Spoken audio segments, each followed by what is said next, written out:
Hello, सलाम, नमस्ते, सत श्री अकाल सबको। ये व्लॉग है 15 अगस्त के दोपहर से। ये मेरा कमरा बिल्कुल मैस मचा हुआ है क्योंकि अभी मैं थोड़ा सो के उठी थी, पढ़ रही थी ना उससे पहले। तो ये मम्मी अपना दुपट्टा ढूंढ रहे हैं। मेरे को और मम्मी को बाहर जाना था, अभी मम्मी को अपना दुपट्टा मिल गया।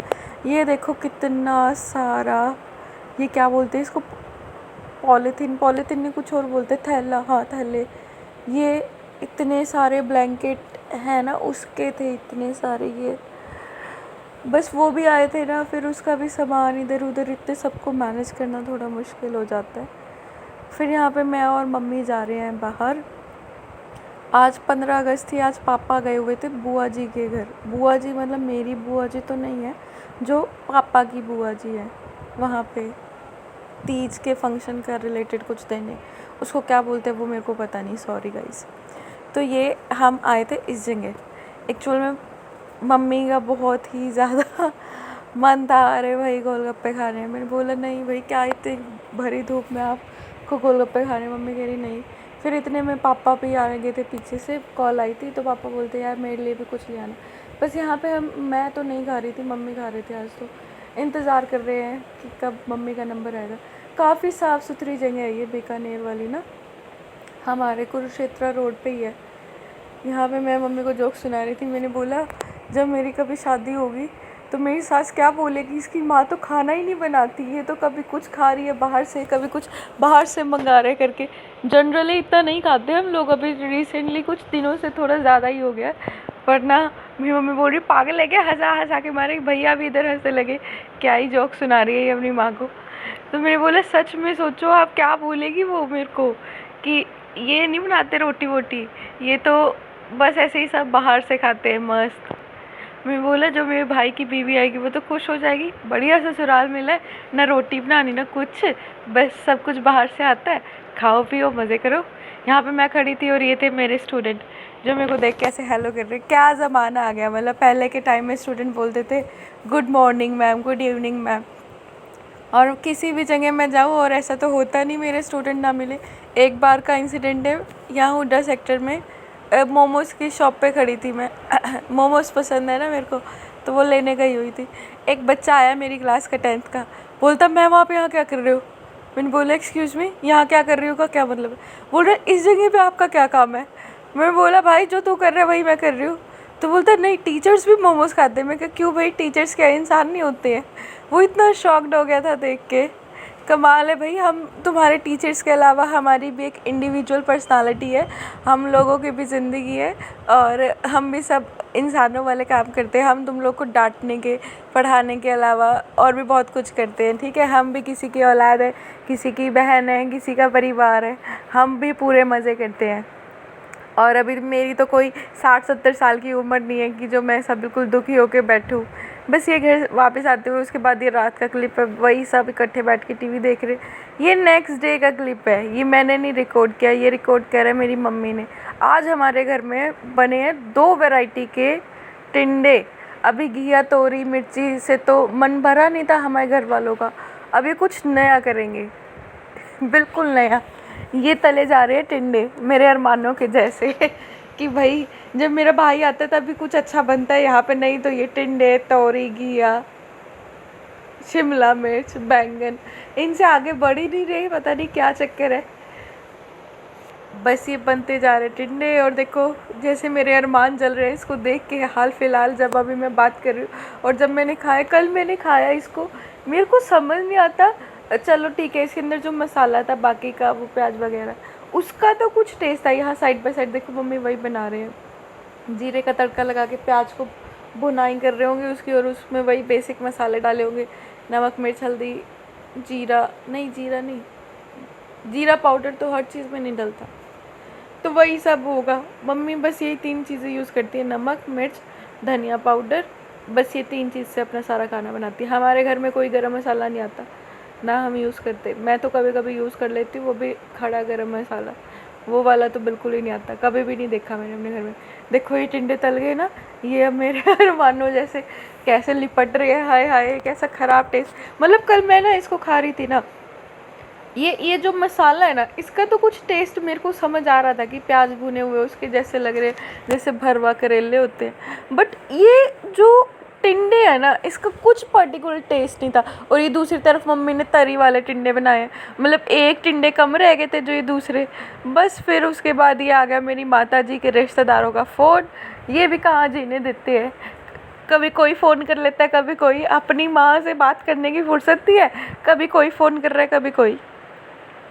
अब कम से कम यहाँ पे इन्होंने 1 घंटा बात करी होगी, एक फ़ोन कटा, दूसरा फ़ोन आ गया।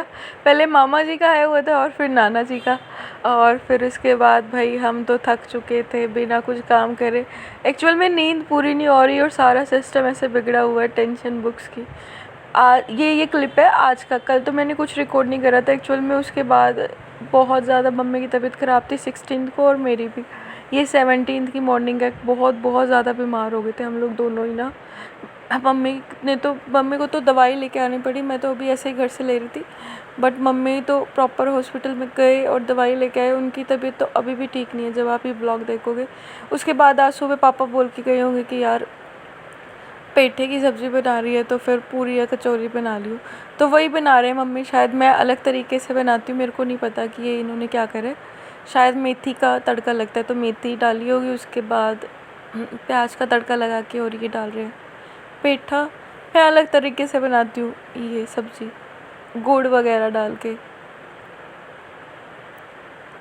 गुड़ और आमचूर डाल के। मम्मी ने पता नहीं कैसे बनाई है, अभी तक मैंने टेस्ट भी नहीं करी। तो ये पूरियों का आटा लग रहा है जी, इसमें डल रही हैं ये, क्या बोलते हैं इसको, मैं भूल गई नाम, अजवाइन। अगर आप लोगों को ऐसे लगता है ना कि मैं ऐसे रिकॉर्डिंग करते हुए ऐसे बोलती हूँ कि अरे भूल गई, तो मैं सच में भूल जाती हूँ। ऐसा मतलब मैं आप लोगों को ये ऐसे कोई पागल पागल नहीं बना रही होती। बस ये आटा गूंथ चुका है, नमक डाला था और वो डाला था। उसके बाद जब मैं सुबह उठी तब ये भैया आए हुए थे। ये भैया आए हैं मम्मी का ब्लड टेस्ट चेक करने। तो मैंने आपको बोला था ना कि मम्मी बीमार है। ये इनसे मैं पूछ रही थी, मैं बोला आपका इंस्टाग्राम पे पेज है ना, आपकी शायरी है, मैंने पढ़ी है। तो वो हंसने लग के बोलते हाँ ऐसे ही शौक के लिए लिख लेता हूँ। इनका नाम तो नहीं बताऊँगी वैसे, ये तो सही नहीं है। बहुत अच्छी शायरी लिखते हैं ये, इंस्टाग्राम पे इनका पेज है। मेरे भाई का फ्रेंड है ये, तो फिर मैंने काफ़ी पढ़ी है। पहले तो मैं अपनी इंस्टाग्राम के कैप्शंस में इनकी स्टोरी का, वो इनकी शायरीज़ का यूज़ करती थी, इसलिए थोड़ा पता है मेरे को। फिर यहाँ पे ये मम्मी का ना टेस्ट करने लगे थे। मैं बोल रही थी ना कि मम्मी बीमार है, मम्मी की तबीयत ज़्यादा ख़राब है। ये पहले ना ब्लड टेस्ट के लिए मम्मी के इस वाली बाजू में शायद वेन ढूंढने के लिए इसको बांधा था। काफ़ी मशक्क़त करते रहे और मम्मी की वेन मिली ही नहीं। ये भैया ने इतना, बेचारों ने इतनी देर तक ऐसे, भैया तो क्या ही मेरे से बहुत छोटा है, ये मेरे भाई की उम्र का है, तो फिर भी तो ये बेचारे ऐसे ढूंढते रहे, मिली नहीं इतनी देर। 10 साढ़े 10 बजे का क्लिप है ये, उससे भी बाद का शायद। मम्मी ने सुबह से सारा काम कर रहे थे और खाना भी नहीं खाया था, ये खाली पेट होने थे सारे टेस्ट। तो फिर मम्मी बोल रही यार भूख भी लगी है और वो भाई तो आ ही नहीं रहे अभी तक। फिर अभी ये मम्मी को इस हाले हाथ में तो मिला नहीं। फिर वो भाई बोलता कि आंटी दूसरे वाले हाथ में दिखाना। फिर वो दूसरे वाले हाथ में चेक कर रहे हैं। बड़ा पेनफुल प्रोसीजर लग रहा था मेरे को देखने में। फिर इनको मिली होगी शायद वेन यहाँ पे इस वाले हाथ में। फिर इन्होंने देखो क्या करा, इंजेक्शन लगाया उस वेन में और इतना सारा खून निकाल लिया मेरी माता का। अरे बहुत ही ख़राब लग रहा था देख के। और मतलब कि ये जो ऐसा लेबोरेटरी वाले लोग होते हैं, स्पेशली जो बायोलॉजिकल हमारे कैंडिडेट्स होते हैं, बड़े गट्स लगते हैं, है ना, उनका वर्किंग में। जो डॉक्टर रहते हैं सारा टाइम ब्लड देखते हैं, पेन में देखते हैं पेशेंट को, still they do their work with their great efforts, है ना। बहुत ही हिम्मत वाला काम है। बाकी सब काम भी मुश्किल से ही होते हैं, बट इसमें बहुत ज़्यादा गट्स लगते हैं, मेरे को ऐसा लगता है। बाकी सब काम तो हम लोग फिर भी कर लेते हैं। मतलब हॉस्पिटल में जाओ, सब रो रहे होते हैं, सब दुखी होते हैं, फिर भी वो लोग ऐसा पूरा हिम्मत बना के अपना काम करते रहते हैं। गट्स ही तो हैं ये उन लोगों के, है ना। फिर उसके बाद ये उनको ब्लड मिल गया था, फिर ये ट्रांसफ़र कर रहे थे अलग अलग जगह पे। वो 2-3 टेस्ट कर रहे होंगे आई थिंक, कि किस किस चीज़ का। मतलब मम्मी बोल रहे थे यार सब सही से रिपोर्ट आए काश, क्योंकि अभी बहुत ही ठीक थी, मतलब मम्मी बिल्कुल हैप्पी और हेल्दी हैं। But recently from last few days she says कि नहीं, कुछ एनर्जी नहीं रह रही बॉडी में, कुछ वीकनेस फ़ील हो रही है, कुछ ज़्यादा वीकनेस फ़ील हो रही है, कुछ बिल्कुल ख़राब हो रहा है। तो अभी वो बोल रहे थे पापा को कि टेस्ट करा लेते। तो फाइनली आज वो दिन आ गया। अभी कल परसों तो इतने ज़्यादा बीमार भी थे, तो फिर हम लोगों ने सोचा नहीं, इस चीज़ को डिले नहीं करते हैं। फिर ये भैया जाने लगे थे। मम्मी बोल रही थी कि बेटा कॉफ़ी वगैरह, तो बोलते नहीं आंटी मेरे को पढ़ना है। मतलब ये भैया भी किसी गवर्नमेंट एग्ज़ाम की तैयारी कर रहे हैं, तो फिर चले गए थे। अब मम्मी खाना लेके आई हैं, इनको भूख लगी थी ना। बस यही था आज का व्लॉग। अगर आपको कुछ भी अच्छा लगा हो तो please give it a likes. Thanks for watching guys, bye, take